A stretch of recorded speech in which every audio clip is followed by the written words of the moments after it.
হযরত আয়েশা সিদ্দিকা রাদিয়াল্লাহু তাআলা আনহা বলেন, রাসূলুল্লাহ সাল্লাল্লাহু আলাইহি ওয়াসাল্লাম বলেছেন, যদি কোনো ব্যক্তি কোরআন শিক্ষা করে এবং ওই ব্যক্তি কোরআনের বিশেষজ্ঞ তৈরি হয়, ব্যক্তি চাই কালো হোক, ফর্সা হোক, ধনী হোক, গরিব হোক, সে অসহায় হোক, সে যে শ্রেণীরই মানুষ হোক না কেন, যে ব্যক্তিই হোক না কেন, যদি কোনো ব্যক্তি কোরআনের বিশেষজ্ঞ তৈরি হয়, আল্লাহ তাবারক ওয়া তাআলা তার মর্যাদা এত বেশি দেবেন, এত বেশি দেবেন। রাসূলুল্লাহ বলেন, কিয়ামতের দিন অনুগত সম্ভ্রান্ত ফেরেশতাদের মধ্যে তার স্থান দেবেন কিয়ামতের দিন। এবার একটু ভাবুন, কত বড় মর্যাদা তার আল্লাহ তাবারক তাআলা বাড়িয়ে দেবেন। আর আমরা যদি কোনো কোরআনের হাফেজকে রাস্তায় দেখতে পাই, তাদেরকে আমরা বলি কি, ফকিরি বিদ্যা শিখছি, আখিরাতের বিদ্যা শিখছি।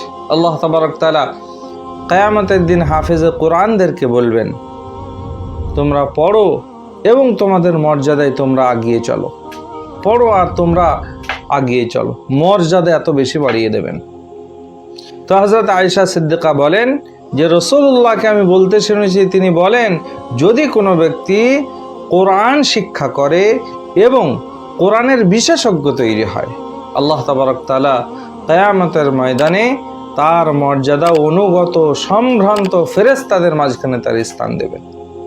এবং যদি কোনো ব্যক্তি আটকিয়ে পড়ে, চেষ্টা করে, মেহনত করে, কষ্ট করে, আটকিয়ে যায়, জবানে বার হয় না, কষ্ট হয়, আল্লাহ নবী বলেন, ওই ব্যক্তি যে আটকিয়ে পড়ল, যার পড়তে কষ্ট হলো, ওই ব্যক্তির জন্য আল্লাহ তাবারক ওয়া তাআলা ডবল নেকি রেখেছেন কোরআন শিক্ষার।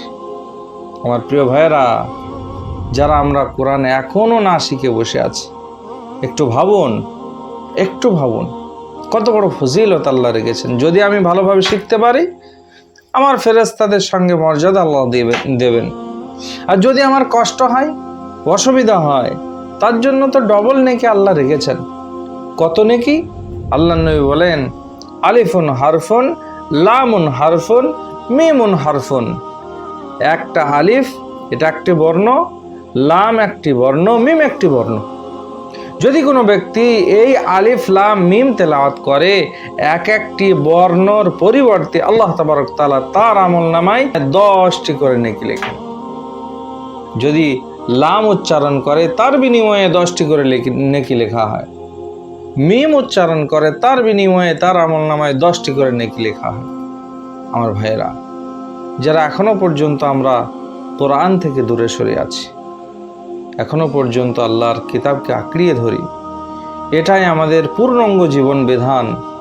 আর এটাই আমাদেরকে রাস্তা দেখায়, সঠিক রাস্তা। যে রাস্তা আপনি নামাজে বলেন, জীবনে একবার নয়, বারবার 5 ওয়াক্ত বলেন, 5 ওয়াক্ত ফরজ নামাজে আপনি পড়েন, কি বলেন? ইহদিনাস সিরাতাল মুস্তাকিম, আল্লাহ আমাকে সরল সঠিক রাস্তা দেখান। এটাই যা সেই রাস্তা, কোরআনের মাধ্যমেই আপনি পাবেন। আল্লাহ তাবারক ওয়া তাআলা আমাদের সবুজ দান করুন। আল্লাহুম্মা আমিন।